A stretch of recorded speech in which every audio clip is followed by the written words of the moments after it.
Thank you. So energy, I think, is a very important topic to talk about nowadays. And yet, I think when most people think of energy, they might think immediately about their phone and whether it's charged or not. And if it isn't, they might want to run to a wall and find a place where they can plug it in and refuel it with this precious energy. But where does this energy actually come from? Well, the sun, right? Is it? I don't know. And what actually is energy anyway?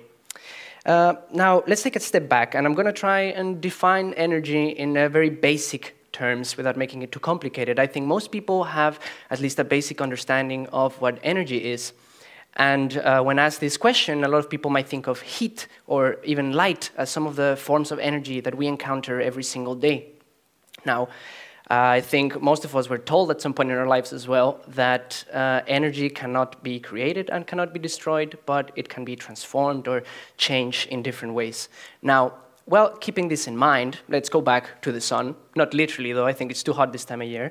But I think it's a very good model for this because the sun, as we know, is very hot.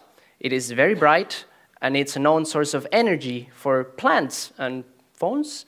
Let's imagine that we didn't have this source of energy, or for that matter, any source of energy at all.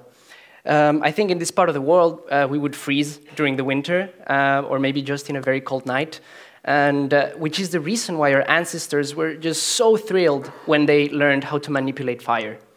By doing this, they were able to take some wood, just make some sparks, and there you had it, a tiny, glowing, hot piece of what could be described as a very tiny sun of your own. And I would argue that that's a very good way of thinking about it. Because wood, where does it come from? From trees, obviously, which as they are growing, they gather sunlight in their leaves as they take carbon dioxide from the atmosphere. Now, the sunlight provides the tree with energy, which then uses this energy to break apart the carbon dioxide molecules and then grab all these carbon atoms and stitch them together into longer molecules, which it uses to store energy, kind of like tiny batteries, and to give itself some rigidity and structure. When we burn a piece of wood, we are breaking these bonds between the atoms and releasing this energy in the form of heat and energy. This energy, which in a way came directly from the sun, just to be stored chemically by the tree and then being released out back by us.